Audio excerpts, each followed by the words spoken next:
Introduction of guests. Member from Vancouver West End. Thank you, Honourable Speaker. I'd like to acknowledge Marie Little, the President of Trans Alliance Society today. She's here to watch the introduction of a private member's bill, and I thank her for her ongoing advocacy for trans folks all across BC. Please make her welcome.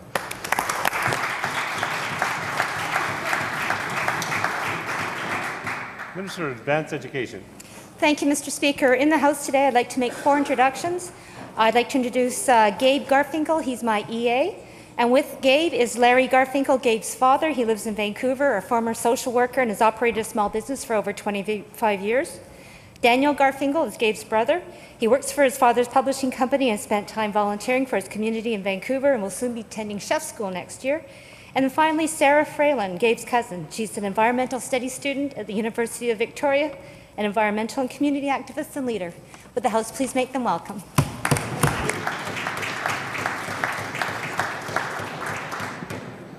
Madam Clerk. Minister of Social Development.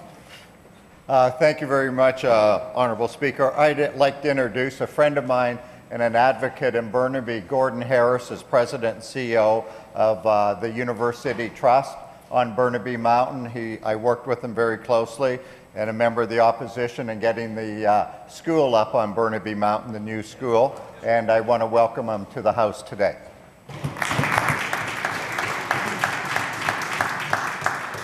Paul River, Sunshine Coast. Thank you, Mr. Speaker. I'd just like to take this opportunity to acknowledge a constituent of mine named Gertie Pierre, who yesterday was a successful candidate in achieving her Bachelor of Social Work degree from the University of British Columbia. Gertie Pierre has 7 children and 8 grandchildren. She has overcome significant obstacles in her path. She has been an inspiration in her commitment to making better her community and other First Nations communities throughout this province. So would the House please join me in acknowledging her success yesterday at UBC. Thank you very much.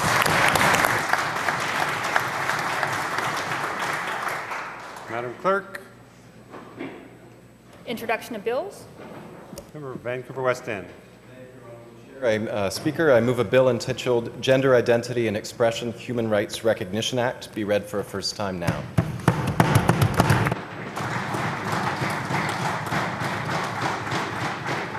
Honourable members, you've all heard the motion. All those in favour say aye. Aye. Those opposed say nay. Motion carried. Continue, member. Thank you, Honourable Speaker. The Gender Identity and Expression Human Rights Recognition Act is about explicitly acknowledging full human rights protection in British Columbia for transgender and transsexual people.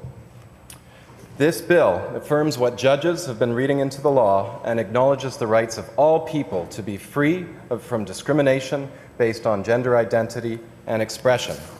It acknowledges the ongoing and extreme discrimination faced by people in our communities because of who they are. Trans people face incredible difficulties and are regularly discriminated against, whether it be in the workforce, housing, health care, or obtaining services most British Columbians take for granted. They also face significantly higher rates of violence. Trans people have always been part of our human society, but have received little recognition or attention to their unique challenges.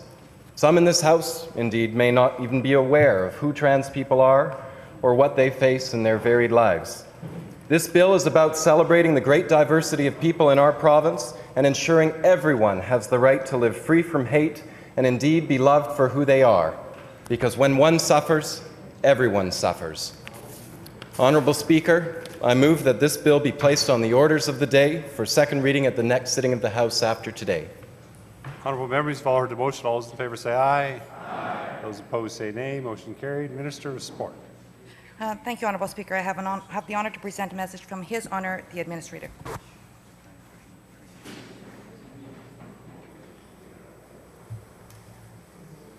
The Administrator transmits herewith Bill number 15 entitled Municipalities Enabling and Validating Act number 4 and recommends the same to the Legislative Assembly. Minister. I move the bill be introduced and read a first time now. Honourable members, you've all heard the motion. All those in favour say aye. Aye. Those opposed say nay. Motion carried. Continue, Minister. Thank you, Honourable Speaker. Honourable Speaker, I'm pleased to present the Municipalities Enabling and Validating Act number 4. This legislation responds to a direct request from the City of Richmond to address a very unusual local circumstance in that municipality. The proposed legislation would provide specific authority to enable the City of Richmond to provide municipal tax exemptions on a transitional basis to eligible commercial properties in a particular area of Richmond, an area where such properties have experienced extraordinary increases in their property values and concurrent taxes since 2005. It would also enable the province to provide partial relief from provincial school taxes in circumstances where the city has provided a municipal tax exemption. Honourable Speaker, I move that the Municipalities Enabling and Validating Act Number 4 be placed on orders of the day for second reading at the next sitting of the House after today. Honourable members, you've all heard the motion. All those in favour say aye. Aye. Those opposed say nay. Motion carried. Member for Maple Ridge Pitt Meadows. Speaker. Mr. Speaker, I rise today to introduce the Fair Chase Act. Fair chase is a concept that is embedded in the hunting fraternity. The concept is also acknowledged by government, though it has not been defined in legislation. Last year, the former Minister of Environment said that BC is home to fair chase. The Wildlife Act prohibits harassment of wildlife by use of motorized vehicles. However, the definition of harass is such that it is unclear whether or not such behavior is illegal in the process of hunting that is otherwise legal. The Fair Chase Act will serve to eliminate that ambiguity. Baiting of wildlife has long been considered reprehensible behavior.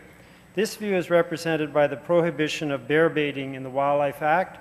The Fair Chase Act extends this prohibition to wolves.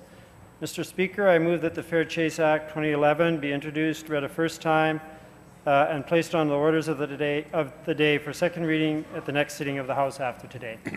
Just before we get to that motion, honourable member, you have a motion before that first.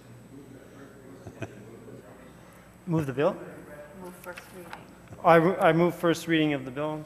Honourable members, we have all heard the motion. All those in favour say aye. Aye. Those opposed say no. Motion carried.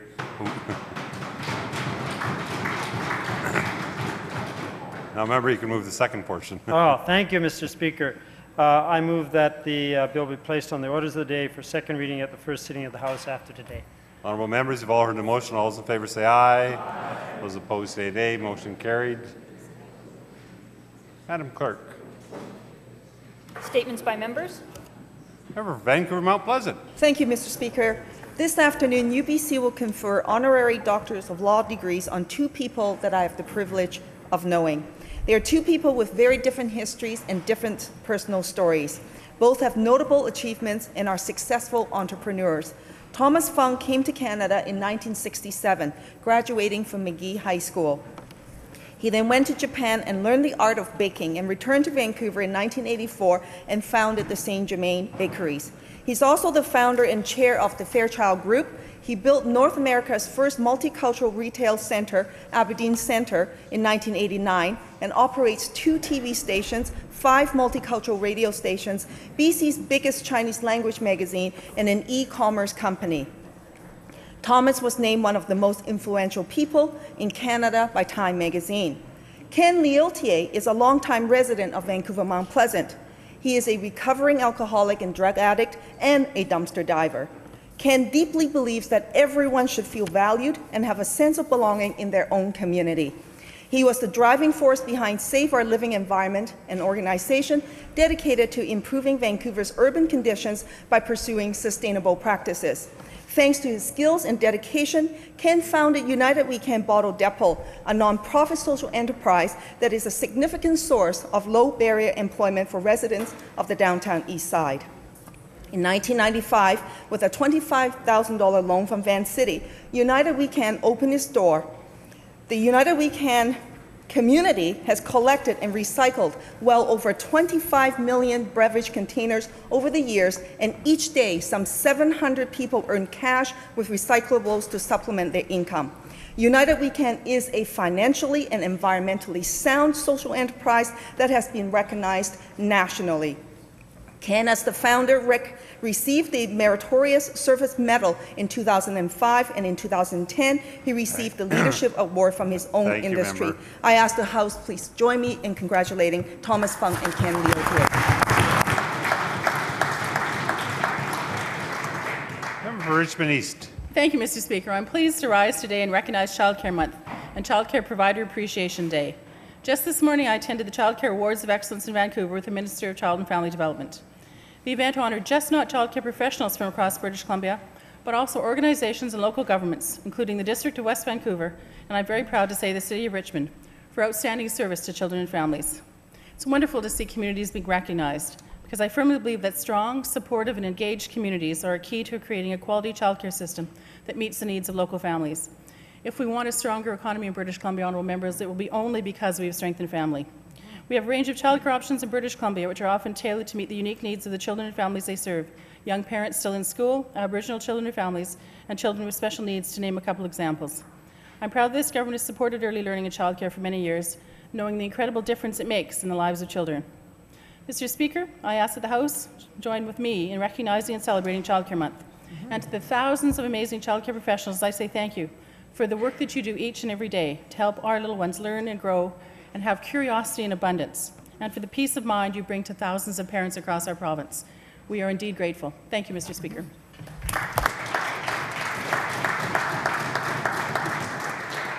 I'm for New Westminster. Speaker, the 40th Annual Hayak Festival is being celebrated in New Westminster this week, and an important part of the festivities is the annual Victoria Day salute to Queen Victoria and the current monarch. The city's first such event was held in 1859 at the Royal Engineers Camp and was highlighted by the booming of a salute from a naval ship's cannon. However, as noted historian Archie Miller has chronicled, in the late 1880s, authorities in Victoria refused permission for residents to use New Westminster's cannon to fire the annual salute.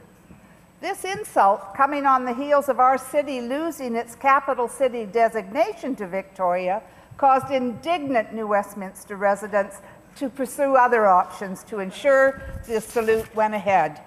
Their ingenuity won out as members of the Hayak Fire Brigade got possession of an anvil and proceeded to use this unusual prop to fire off the 21 rounds. The tradition of firing an anvil salute on Victoria Day continues to this day, and I was happy to participate again this year. Yesterday, I attended another traditional event as New Westminster's 141st annual May Day festivities took place. Hundreds of children gathered around the maypoles to dance and to watch the crowning of this year's May Queen, Lorne Van Aggs, and the Royal Knight, Marcus Matilia. May Day in New Westminster is the longest running celebration of its kind in the Commonwealth, and one that is remembered fondly by anyone who attended elementary school in our city. Mr. Speaker, my oldest granddaughter, Megan, will now have those memories as she was one of the dancers performing yesterday. Hayak Festival Week will come to a close this Saturday with the popular International Parade, one of the largest parades in our province. Thank you, Member. Thank you.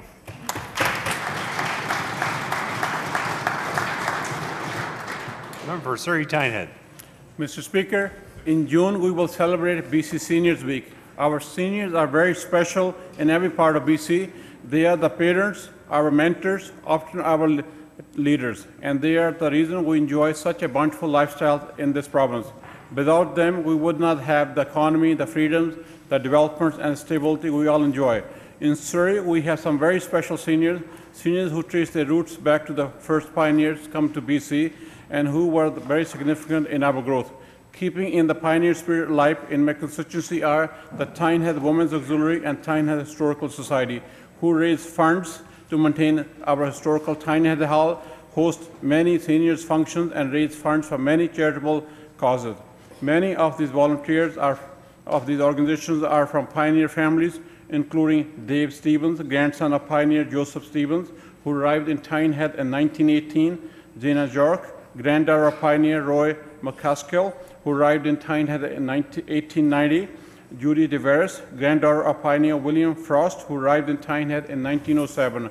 And other volunteers include Liz Milligan, Nancy Klenovich, Jackie Woods, Doris Hoffman, Andrea Terrace, Maxine Williamson, Joan Perlin, Margaret Smith, Bill Carter, Kim Adamson Sharp, Monica Massey, Kathy Poole, Lenora Bradley, Graham Sharp, Brenda Holt, Alexis Masui, Braid and Bram Terrace, and Barry Schall. Mr. Speaker, my constituent senior population include many others, including the Fleetwood Seniors Planning Committee, Chair Mildred Davies, Vice Chair Wayne Armstrong, Treasurer Irene Wensley, and many, many more volunteers. Mr. Speaker, I ask the House to thank me, these seniors from across the province, for all they have done and continue to do for everyone, and request all MLAs to make sure they attend the seniors functions second week of June when it's Seniors Week. Thank you, Mr. Speaker.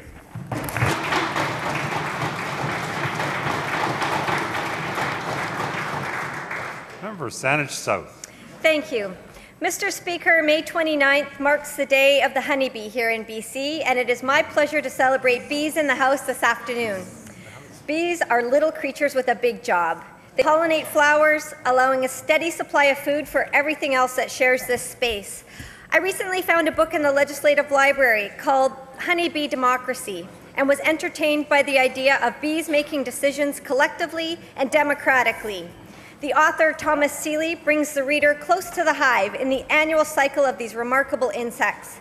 He notes that in the late spring and early summer, as a bee colony becomes overcrowded, a third of the hive stays behind and rears a new queen, while a swarm of thousands depart with the old queen to produce a daughter colony. These bees evaluate potential sites, advertise their discoveries to one another, engage in open deliberation, choose a final site, and navigate together as a swirling crowd of bees into their new home. Evolution has honed the decision-making methods of honeybees over millions of years. He concludes that what works well for bees can work well for people. Any decision-making group should consist of individuals with shared interests and mutual respect. Debate should be relied upon. Diverse solutions should be sought. Let's celebrate the day of the honeybee, Mr. Speaker, and today, if only today, practice honeybee democracy.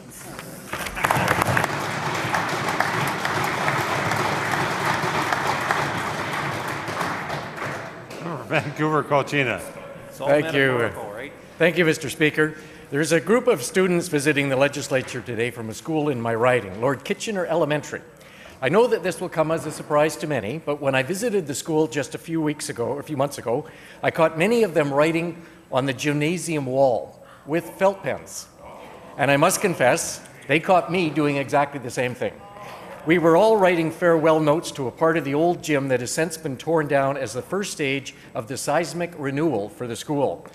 The fact that the main part of the school is being replaced with a brand new school is not remarkable in itself. Since the seismic program was launched 5 years ago, almost $600 million has been spent and 134 schools have had seismic work done. But what is interesting about this school is that the very oldest part of the school that was built in 1914 will remain. The newer parts of the school, one wing built as recently as 1962, is where the seismic problem is, and when the new school is finished, that part will be demolished. The difference is that the newer part of the school is brick-clad concrete, and the part built in 1914 was built from wood. It's a great example of how BC wood is the preferred building material for buildings in any seismic zone around the world. And you will be pleased to know the new school will be built from wood. I want to thank 3 tireless parents whose children attend the school for their efforts over the last number of years to make this project a reality. They are Peggy Elka, Costa Chatsaspiros, and Doug Campbell. Thanks to their efforts, the students of Lord Kitchener Elementary will be able to enjoy the heritage of the 97-year-old wooden schoolhouse, complemented by the modern features of their new wooden school that will be there to serve the community for the next 97 years. Thank you.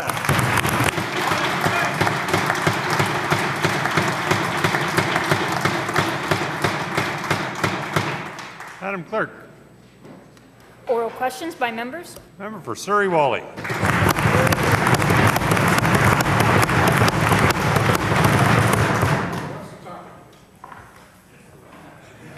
Continue, member. Thank you. Mr. Speaker, the restaurant industry employs over 161,000 people here in British Columbia. Before the last election, the BC Liberals said to the restaurant industry in writing, "We have no plans to implement an HST."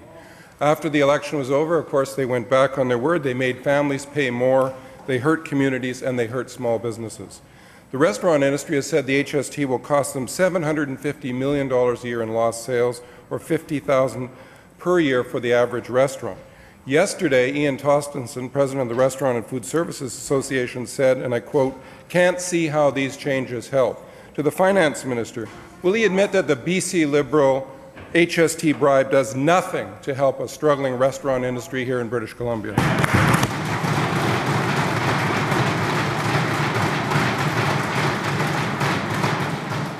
Minister of Finance and Deputy Premier. Well, Mr. Speaker, I do have to say I can't take credit for the incredible boom time happening right now in the restaurant industry with the Canucks moving their way through to a Stanley Cup. I have to admit that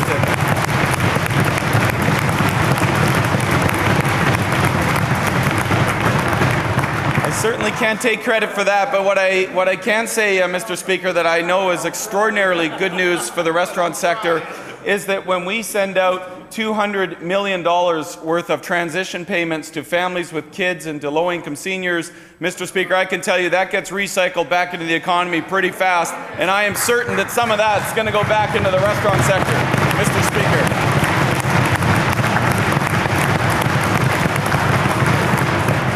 And I'll also say this, because I know how hostile the NDP always is to reducing any taxes, but I can tell you, when you drop the HST by 2 points, and Mr. Speaker, and you put $1.7 billion back in the pockets of British Columbians, that gets spent back in the economy, restaurants, movies, retail, it gets spent, Mr. Speaker. That's exactly what will happen with a 10% HST.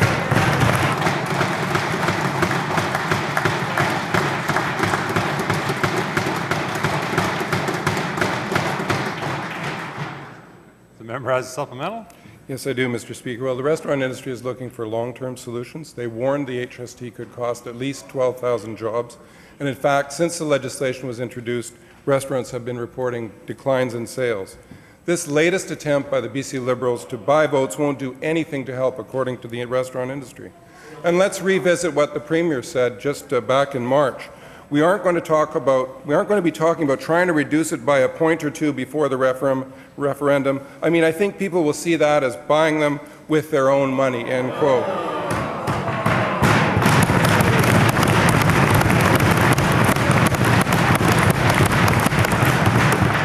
Even his own Premier recognizes that this gimmick is just a desperate BC Liberal attempt to save their seats and does nothing to help a struggling restaurant industry. Why doesn't the minister just own up and admit it?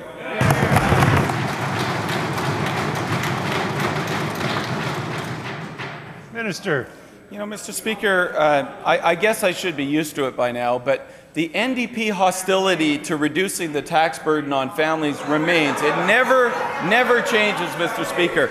You know, when we introduced a series of tax cuts to income tax, 37% reduction since 2001. They voted against every single one of those, Mr. Speaker, every single one. Mr. Speaker, when we marched that general corporate tax rate from one of the highest in Canada under the NDP down to one of the lowest, most competitive in BC, they voted against every one of those reductions, Mr. Speaker. Why can't you just allow families to have some tax relief with a 10% HST instead of fighting, Mr. Speaker, to go back to a 12% sales tax? That's the question I have for the leader, or for the NDP finance critic.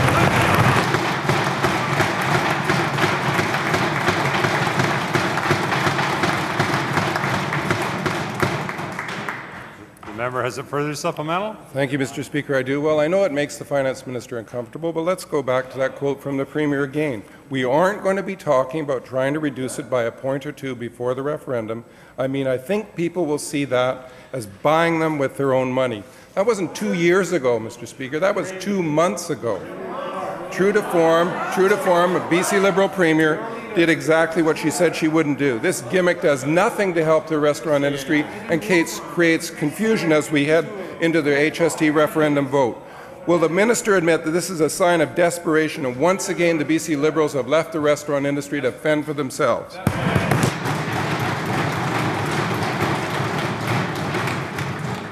Minister. Well, thank you, Mr. Speaker. And the finance critic for the NDP is wrong again. Actually, what the Premier said, Mr. Speaker,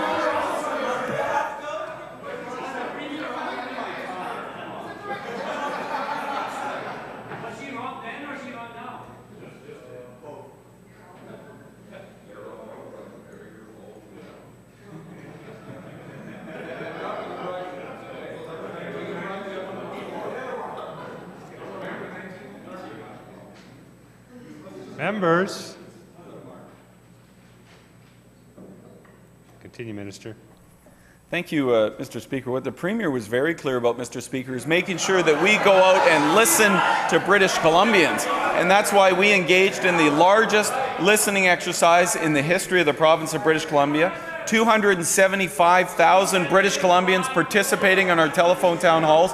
And we have responded to what we heard, Mr. Speaker. We've responded by saying we're going to go forward with a plan that reduces the HST to 10%, that provides transition payments for families with kids and for low and modest income seniors. And I, for the life of me, can't understand why the NDP wants to argue to go back to a 12% sales tax that's inefficient, that duplicates a provincial sales tax administrative system with a federal sales tax administrative system. It's tough on business, tough on small business, bad for jobs. We're going the other direction, Mr. Speaker.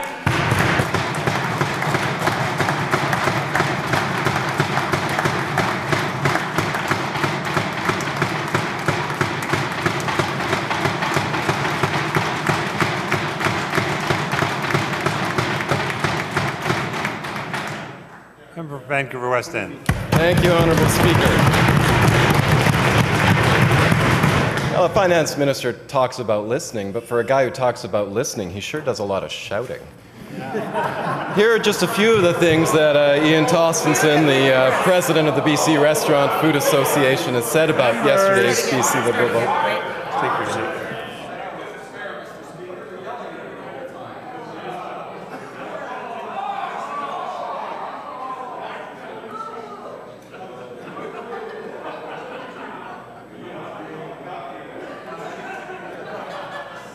Your time, members. Continue, member. Thank you, Honourable Speaker. Well, I'll say it again so maybe the Minister can listen to it. Here are just a few things that Ian Tostenson, President of the BC Restaurant Food Services Association, has said about yesterday's BC Liberal HST vote by. I think that they're mad at us. They see the restaurant industry, roll their eyes and say, we just don't want to hear from them. So to the Finance Minister, during your listening exercise, how could you possibly have missed the voice of the restaurant industry that says the BC Liberals' HST vote grab is devastating their businesses?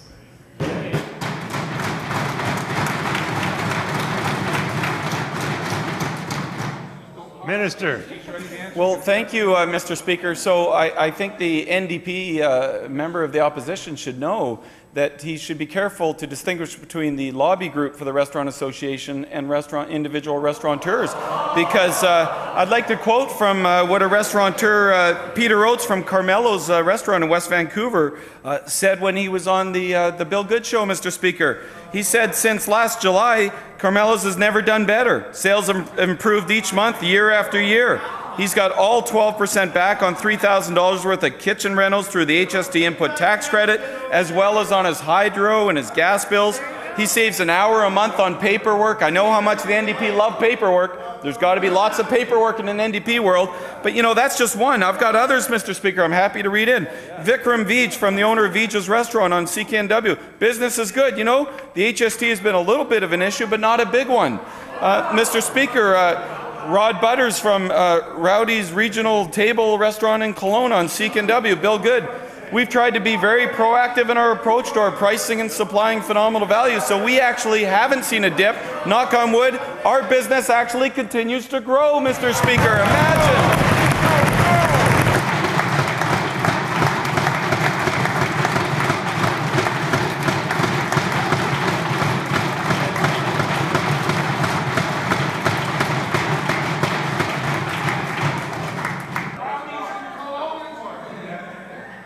The member has a supplemental. I do, Mr. Speaker. So the minister decides to listen to his friends.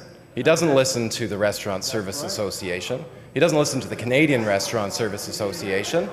No, these are associations made up of restaurateurs and food service industry all across BC. They actually pay to be a member of this association so that that association can bring their voice to a minister who isn't listening. This latest gimmick, this BC Liberal HST gimmick is clearly an obvious and desperate attempt to buy votes. BC families know it, I know the finance minister knows it, though he won't admit it, and even the premier knows it, and she's acknowledged it through quotes. I think people will see that as buying them with their own money. What is particularly devastating to the industry is this latest gimmick makes things worse.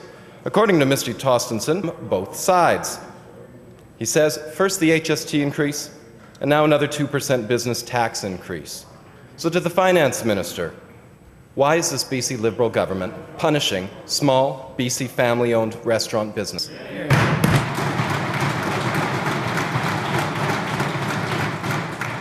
Minister. Well, thank you, Mr. Speaker. Well, I'll keep going then. How about Andrew Latchford from the Cactus Club Restaurants? Pretty sizable chain of restaurants.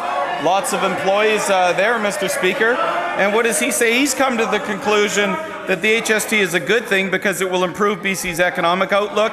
And as the economy grows, so does the restaurant business, Mr. Speaker.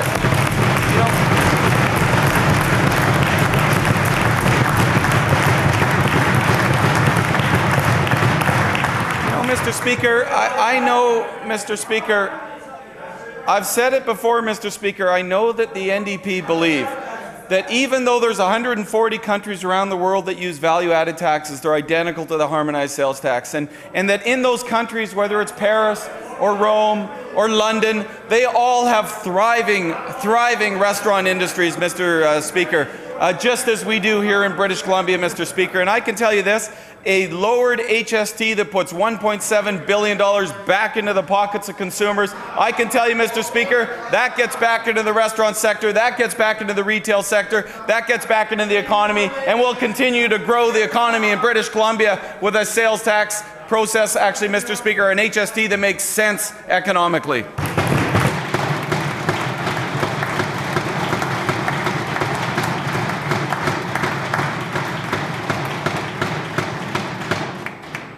Vancouver Mount Pleasant.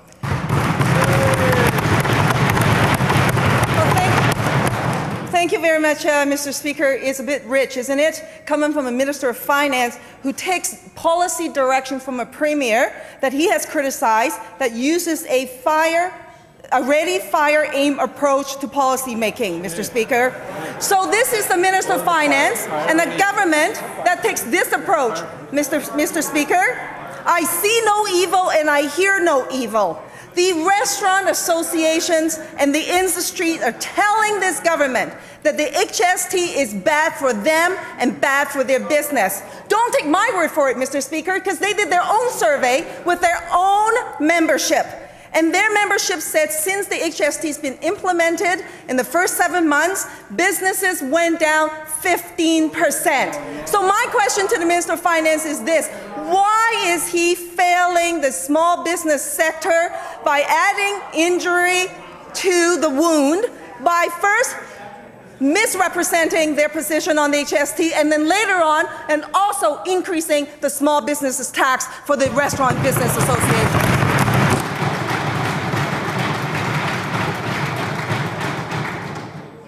Minister.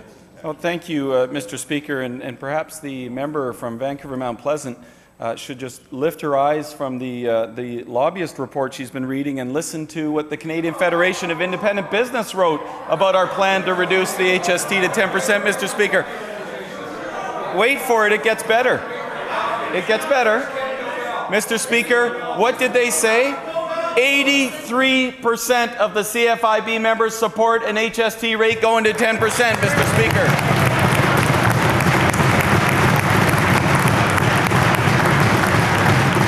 Mr. Speaker, that, Mr. Speaker, is the voice of small business from one end of this province to the other, from one end of the country to the other, Mr. Speaker.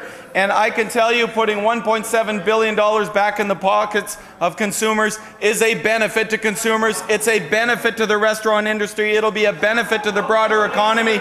And I know that in NDP world, there can never be any good news, but I can tell you on this side of the table, we know that a growing economy raises all boats, and that's better for everyone in British Columbia, Mr. Speaker.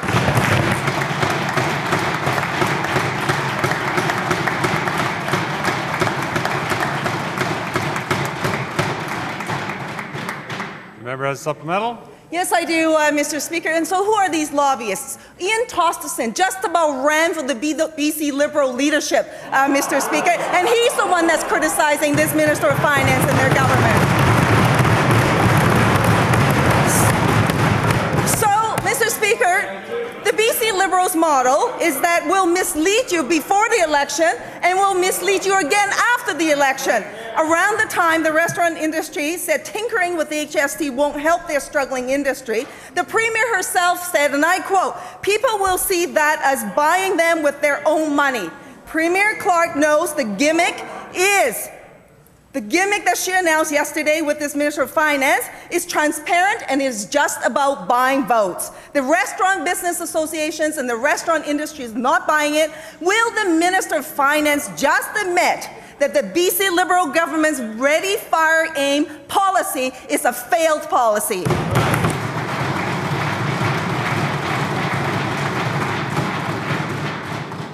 Minister. Well, Mr. Speaker, the member from Vancouver Mount Pleasant was part of one of the worst governments in the history of the province of British Columbia, Mr. Speaker. So I'll tell you this, Mr. Speaker.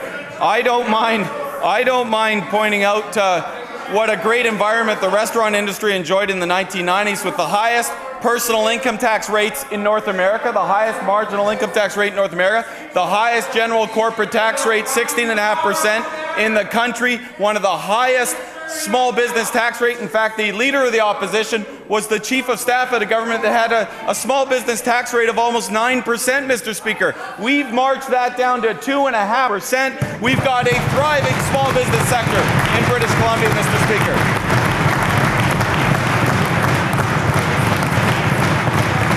And Mr. Speaker, I'll conclude with this. I know it is just impossible for the NDP to get their heads around providing any kind of tax relief for British Columbians, Mr. Speaker. They voted against every tax reduction we put in place, and now they're going to campaign to have a 12% sales tax instead of a 10% HST, Mr. Speaker. That is classic NDP.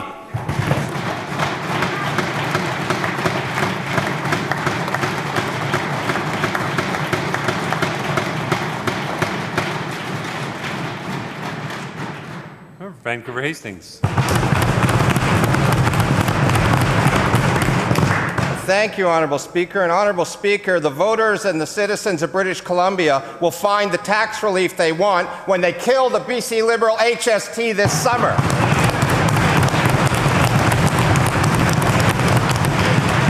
Honourable Speaker, this desperate attempt by the BC Liberals to buy votes in this upcoming referendum offers little or no support for the housing sector or for potential new home buyers. The HST is driving up the underground economy in the renovation sector, and this vote-buying scheme does nothing to change that. The industry is also worried about how many new home sales or renovations are now going to get put off to 2014. The HST scheme guts government revenues, it hurts small business, and continues to hurt the housing sector. Why should anybody in this sector feel anything but disappointment and concern about this Liberal government and its vote-buying scam?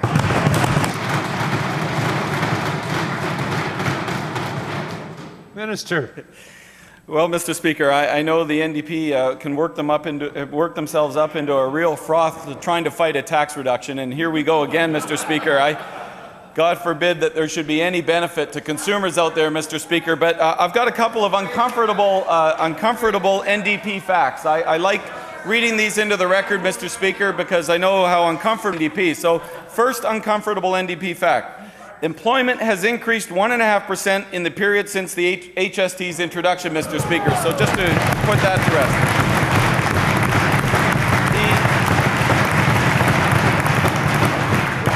The member just mentioned how apparently the housing industry has been devastated under the HST. You know, apparently there's no houses being built anywhere in the province. Uncomfortable NDP fact number 2. Housing starts have grown 11.9% since the introduction of the HST, Mr. Speaker. That's up, Mr. Speaker. You know,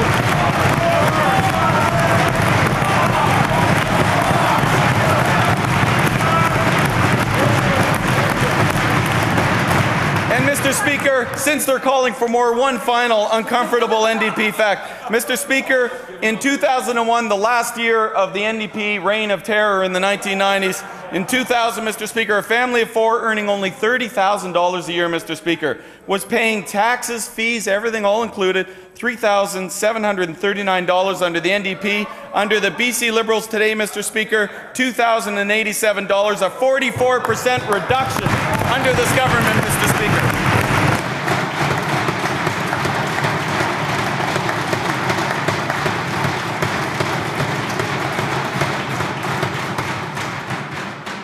The member has a supplemental. I do, Honourable Speaker. Honourable Speaker, in February, the Premier said, "This is the kind of politics that led to the breakdown in public trust in the first place. This type of double talk on the HST is damaging to the public trust that government must have to be successful." Clearly, she's not paying attention to her own words, and neither is this Finance Minister. Honourable Speaker, the BC Liberal story on the HST changes every day. The numbers change every day. This government is not believable. If they're not believable for consumers in this province, they're not believable for people in the housing sector. Honourable Speaker, when is the government going to stop misleading British Columbians on this tax and tell people the truth about what you're doing and correct it? Correct it and get on with getting a proper tax in this province, back to a PST, back to a GST.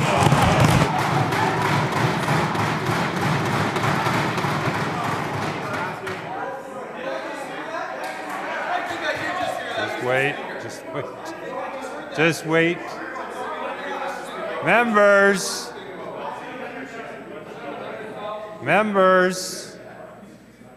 Minister. In his exuberance, Mr. Speaker, he got so excited he said he can't wait to get back to imposing another tax, a higher tax, on British Columbians. It's incredible. It's built, it's in their genetic structure, Mr. Speaker. We must have higher taxes. We must have higher taxes. That's the NDP approach, Mr. Speaker. It is incredible. Mr. Speaker, I'll tell you this. I will tell you this. What we will never be apologetic about, Mr. Speaker, is listening to 275,000 British Columbians, Mr. Speaker.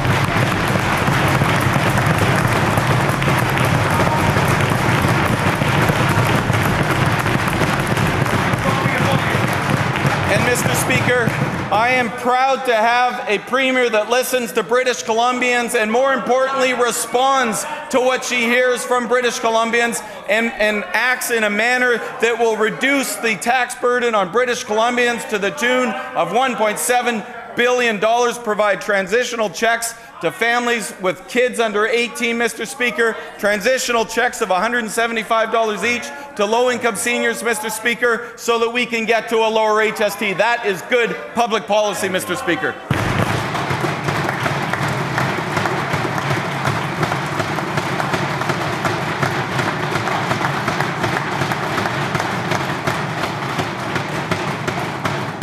Member for Victoria Beacon Hill.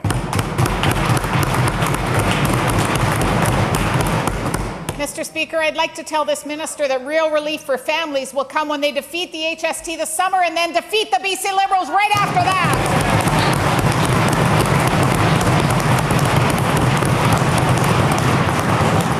Mr. Speaker, the Finance Minister talks about home building. Well, the BC Liberal HST adds yet another burden to families who are trying to make ends meet. We know that the cost of housing is unattainable to most families in British Columbia.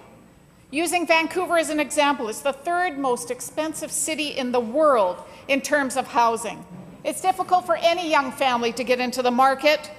What many of those families will do is buy an older home and try and fix it up. Well, the BC Liberal HST has just made it more difficult, adding cost to buying homes and adding cost to fixing it up. So will the minister finally acknowledge that the HST hurts families trying to make ends meet?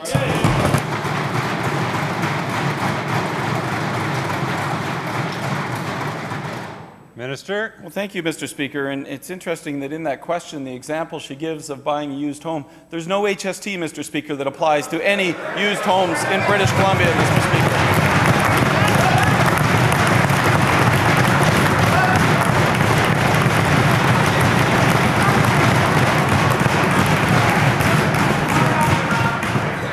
You know,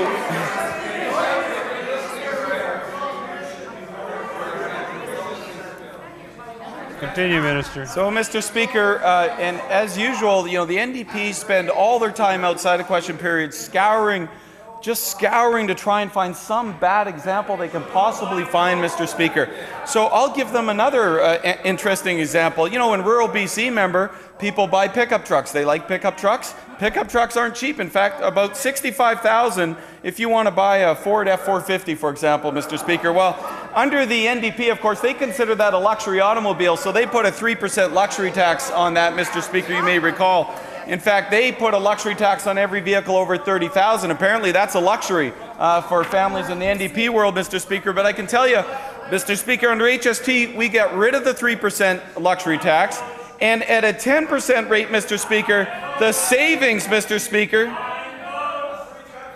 oh, Mr. Speaker, over $3,000 in savings under a 10% HST, Mr. Speaker. Why don't we ever hear about those examples from the member opposite?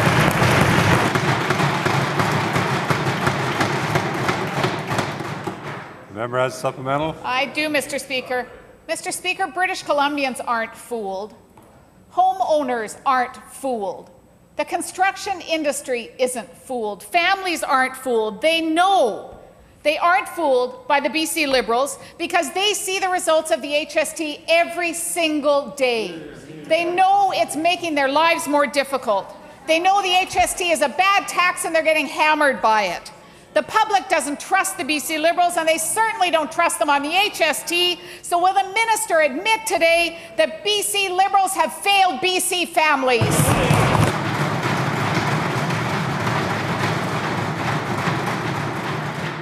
Minister. Thank you, Mr. Speaker. Well, Mr. Speaker, I can tell you the job creators of this province aren't fooled either, Mr. Speaker. The mining sector isn't fooled by what the NDP want to do and going back to a higher 12% inefficient PST plus GST system. The forestry industry sure isn't fooled by what the NDP want to do in terms of going back to an inefficient tax system.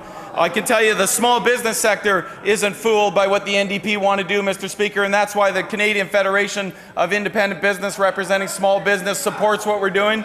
That's why the BC Chamber of Commerce president has come out strongly in support of what we're doing with our lowered HST, Mr. Speaker. They're not fooled because they understand what an NDP government means to business, Mr. Speaker. That means less jobs, shrinking economy, and higher taxes for British Columbians in every single income category, Mr. Speaker.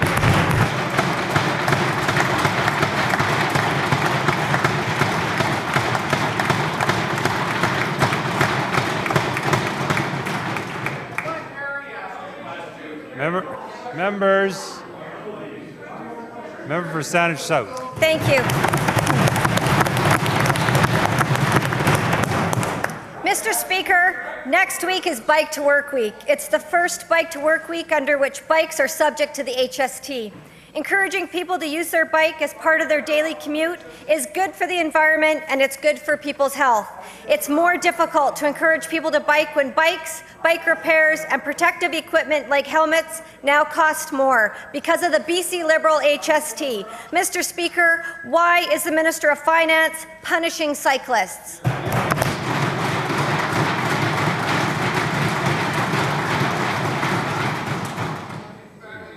Minister. Well, thank you, Mr. Speaker. I would ask the member of Saanich South why the NDP wants to punish purchasers who can now pay a lower rate on furniture, on clothing, on electronics, on everything that had a 12% PST plus GST that will now be 10% under the HST, Mr. Speaker. That's what I'd like to know. Why are they so opposed to a tax change that puts the average family in British Columbia $120 to the good, Mr. Speaker? Why are they so opposed to having average British Columbians come out ahead with a 10% HST rate, Mr. Speaker? It is incredible to me, although I shouldn't be surprised, given that they have continually voted against every single tax reduction that we have put in place on this side of the House, Mr. Speaker.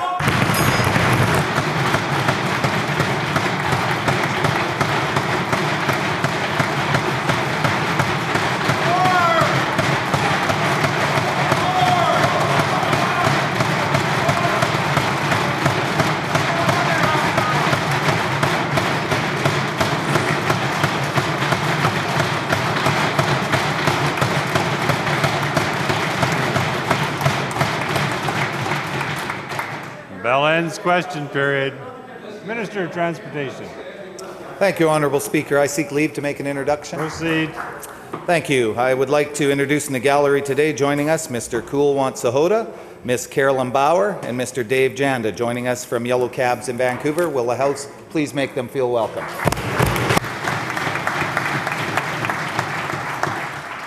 Opposition House Leader. Seek leave to table a petition. Proceed. Thank you, Honourable Speaker. I have a petition signed by 736 British Columbians due to concerns of health effects resulting from the usage of wireless technology. The petition is calling on the government to repeal those sections of the Clean Energy Act currently mandating smart meters for BC residents until the BC Utilities Commission has agreed that their deployment can be done with wired technology to protect citizens concerned by radiation. Member presents petition. Member for Surrey White Rock. Mr. Speaker, I rise to submit a petition on behalf of the Parents Advisory Council of Earl Marriott Secondary School, signed by approximately 900 residents of Surrey concerned with respect to the overcrowding in the schools in Surrey.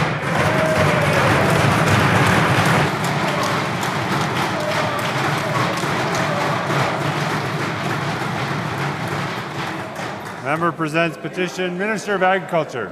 Mr. Speaker, I'd like to rise and present a proclamation. Members, proceed.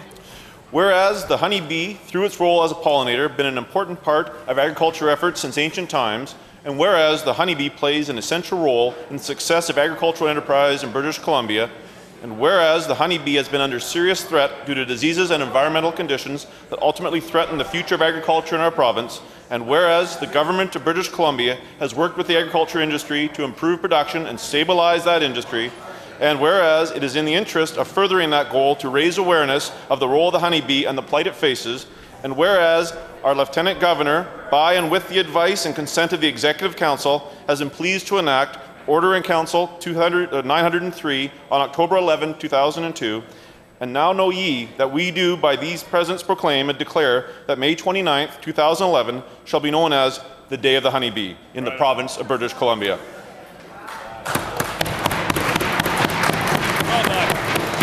And Mr. Speaker, if I may, as people walk by the Empress Hotel, they may look down into the grotto area and they will notice some honey hives or beehives down there. And today at 2 o'clock, just half an hour ago, they officially welcomed the new beehives to the Empress. And further, if I may, sir, I had the opportunity of presenting this petition or this proclamation to Barry Denluck last week as I visited his home and his hives in Victoria, British Columbia. Thank you.